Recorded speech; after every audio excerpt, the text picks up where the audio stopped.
बाबा साहेब का अंतिम संदेश।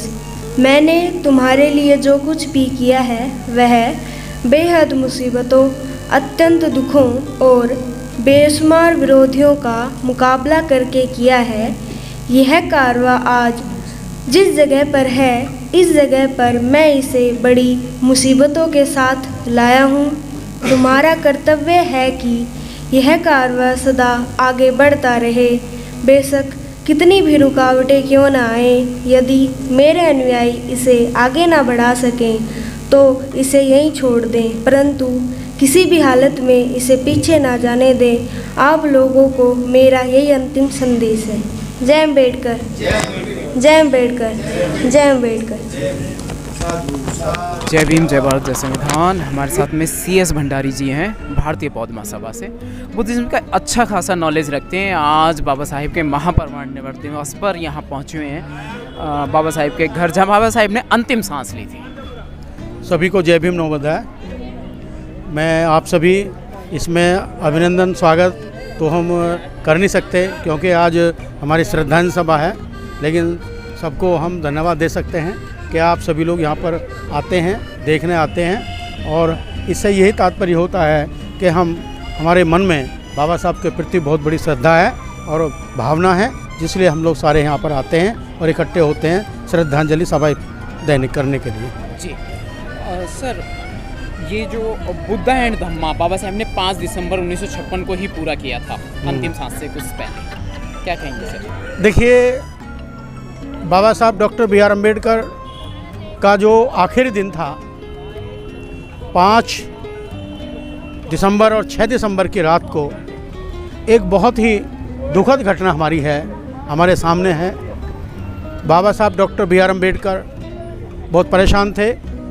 उनको बीमारी थी, शुगर की बीमारी थी, और वो इतने परेशान थे तो कुछ कर नहीं पा रहे थे।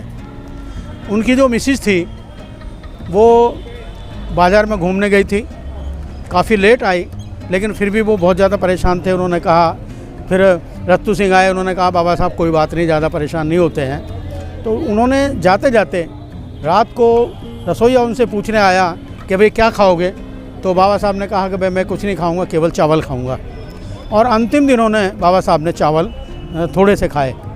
फिर वो अपनी सीट से उठे और उठने के बाद बड़े धीरे धीरे अपनी अलमारी तक गए, और अलमारी तक जाने के बाद फिर उन्होंने रत्तू जी से कहा कि भाई रत्तू जी, जो हमारा बुद्धिस्ट सोसाइटी है, जो हमारा वो किताब है जितनी भी हैं, उन्होंने नाम गिनाए कि इनको मेरे बिस्तर के पास रख दो, और उन्होंने उनको रख दिया। रख करके वो चले गए। थोड़ी देर बाद ही बड़ा उनको एक बार चक्कर सा भी आया, फिर वो शांत मुद्रा में बैठ गए। एक जैनियों का उसी दिन जैनियों का एक प्रतिनिधिमंडल भी उनसे मिलने आया था, और उस प्रतिनिधिमंडल को पहले चाहते थे कि मैं शायद बात ना करूं, लेकिन फिर क्योंकि वो परेशान थे, लेकिन फिर भी उन्होंने उनको टाइम दिया। और जब बाबा साहब अंदर से उठ के आए, अपने सोफ़े पर बैठे, तो सोफ़े पर बैठ के वो बहुत परेशान थे, और 4-5 मिनट तक वो बिल्कुल आँख बंद करके बैठे रहे। फिर एक धुन बजाई, धुन चली, और धुन पर धीरे धीरे बाबा साहब की जो उंगलियां हैं, सोफे पर बैठ के इस तरह से वो उंगलियां थिरकने लगी। और फिर उन्होंने जो जैन प्रतिनिधिमंडल था उसने उन्होंने कहा कि अब बात कीजिए। तो उनकी काफ़ी देर तक बात की। तो उन्होंने अगले दिन यानी 6 दिसंबर के लिए उन्होंने उनको इन्वाइट किया कि बाबा साहब आप हमारी सभा में आइए और उसको संबोधित कीजिए। बाबा साहब ने कहा कि भाई मेरा स्वास्थ्य अलाउ नहीं कर रहा है, लेकिन फिर भी आप कहते हैं और मैं स्वस्थ रहा तो मैं आपकी सभा में अवश्य उपस्थित हूँगा। तो लास्ट में बाबा साहब जब खाना वाना खा के लेटे, तो उन्होंने जो है भगवान बुद्ध और उनका धम्म की जो पुस्तक लिखी थी, उसकी अंतिम जो उनकी लेखनी है, लेखन से तो उसकी प्रस्तावना है। बाबा साहब ने जो लिखा भगवान बुद्ध उनका धम्म, भगवान उनका धम्म, उस पवित्र ग्रंथ की प्रस्तावना अंत में उन्होंने लिखी, और लिख करके वो उन्होंने रख दी। और उसके बाद पता नहीं कि बाबा साहब अम्बेडकर का कौन सा क्षण आया और उनके जो प्राण पखेरु वो चले गए। तो ये उनके दिन जो 6 दिसंबर का दिन था, वो बहुत ही अंतिम सांस ली उन्होंने, उनका महापरिनिर्वाण हुआ। और धीरे धीरे उनकी मिसेस रोजाना की तरह उनको गई कि उनको चाय वाय पिलाऊं और दूध पिलाऊं, टाइम उनका हो गया। तो जब वो गई तो वो बाबा साहब वहाँ पर नहीं थे, जी नहीं रहे थे। जी। तो फिर उन्होंने रत्तू जी को फ़ोन किया और धीरे धीरे वो कुछ कर नहीं पा रहे थे, क्या करें कैसे करें, तो फिर धीरे धीरे बस उन्होंने मिनिस्टरों को मंत्रियों को फ़ोन करने शुरू कर दिए और तब एक बहुत बड़ा काफ़िला वहाँ पर इकट्ठा हो गया। और वो दिन ऐसा दिन था कि जो बाबा साहब भगवान बुद्ध और उनके धम्म की कृति जो है, उनका पवित्र ग्रंथ जो हमारा है, वो उसकी प्रस्तावना भूमिका बाबा साहब ने लिखी। जी तो इसलिए ये महान ग्रंथ, इसलिए इसकी महानता ग्रंथ की और बढ़ जाती है क्योंकि उन्होंने ग्रंथ तो बहुत सारे लिखे, बहुत सारे ग्रंथ 300 करीब लिखे हैं, उनकी इसलिए महानता बन जाती है कि उसकी प्रस्तावना लास्ट में लिखी और लिखते लिखते ही उनके प्राण पखेरु उठ गए, उनका महापरिनिर्वाण हो गया।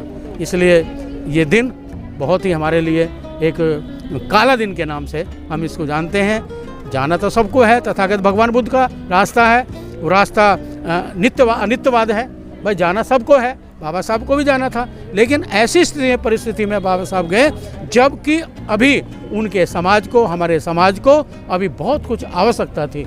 अगर बाबा साहब डॉक्टर बी.आर. अम्बेडकर और कुछ दिन रहते तो कम से कम जो 14 अक्टूबर 1956 को उन्होंने बौद्ध धर्म की दीक्षा ली थी, इसके बाद कई कार्यक्रम उनके ऐसे थे जो बड़ी बड़ी संख्याओं में वो बौद्ध धर्म ग्रहण करने वाले थे। और अगर कुछ दिन और रुक जाते तो भारत को बौद्ध धर्म बनाने से कोई रोक नहीं सकता था। तो इसीलिए वो उनका जो भगवान बुद्ध उनका धम्म है, भगवान बुद्ध के धम्म का निचोड़ है हमारे लिए।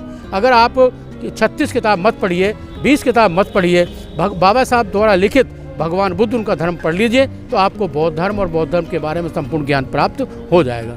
जी सर, अंतिम संदेश बाबा साहेब का क्या था बताइए। अंतिम संदेश बाबा साहब का ये है कि भाई आप खुद संभलो और दूसरों को संभालो, किसी के चक्कर में मत पड़ो और ब्राह्मणवाद को भारत से ख़त्म करके और ये भारत को बुद्ध में बनाओ, ये बाबा साहब का संदेश था। और उन्होंने ये कहा था कि अगर हम किसी को बचा सकता है, समाज को बचा सकता है, समाज में जो विषमता है, व्यवस्था है, उसको रोक सकता है तो केवल बौद्ध धर्म ही रोक सकता है। और जब तक हम बौद्ध नहीं बनेंगे तब तक अपने समाज का उद्धार नहीं कर सकते और ना हम ब्राह्मणवाद से छुटकारा पा सकते हैं।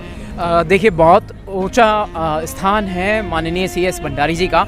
मैं इनसे एक बात जानना चाहूँगा, थोड़ी कड़वी हो सकती है, शायद बुरी भी लग जाए। सर, आपने अपने नाम में बौद्ध नहीं लगाया, आप सबके नाम में बौद्ध लगाते हैं, बौद्ध धम्म दीक्षा दिलवाते हैं सबको। हाँ, मुझे थोड़ी हंसी आ रही है क्योंकि आपने मेरे हैंडबिल देखे नहीं है।